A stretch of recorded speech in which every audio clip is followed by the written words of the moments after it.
Assalamualaikum warahmatullahi wabarakatuh.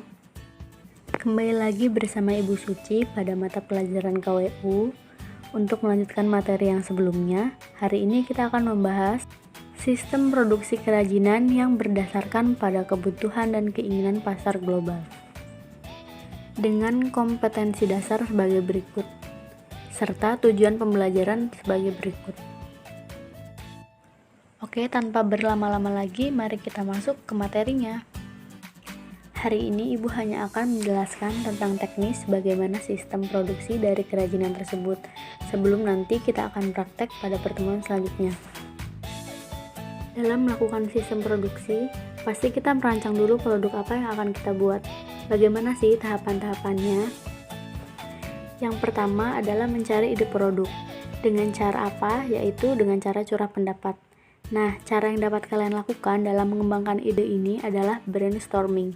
Jadi, setiap dari kalian ini bebas mengeksplor untuk menghasilkan ide-ide yang beragam dan sebanyak-banyaknya.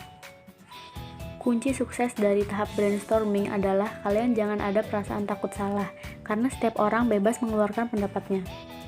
Tahapan yang kedua yaitu rasionalisasi. Jadi, setelah mendapatkan ide tersebut kemudian dirasionalisasikan.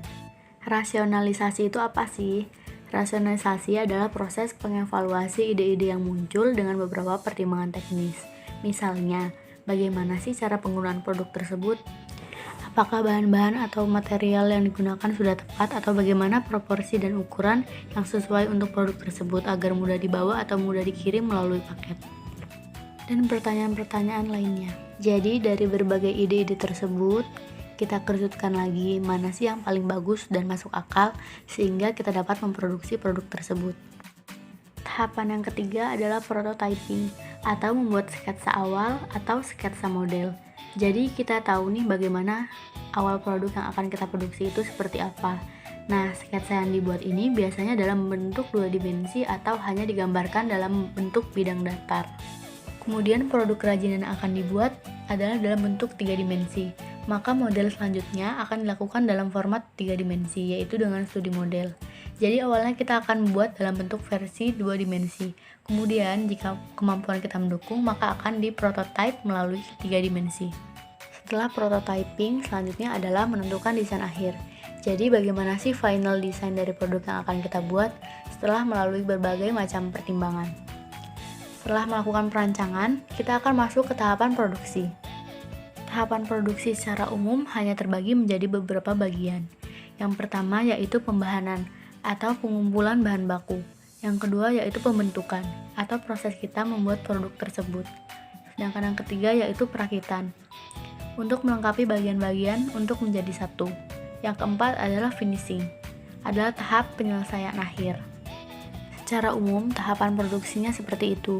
Hanya saja pada saat pelaksanaannya tergantung pada kerajinan apa yang akan dibuat, jadi menyesuaikan. Setelah kita melakukan tahapan produksi, selanjutnya kita merancang pengemasan, agar produk yang kita buat menjadi lebih siap untuk didistribusikan, disimpan, dijual, dan dipakai. Adanya wadah atau kemasan dapat membantu mencegah agar mengurangi kerusakan dan melindungi produk yang ada di dalamnya. Selain itu, kemasan juga dapat menjadi daya tarik untuk pembeli dalam membeli produk kita.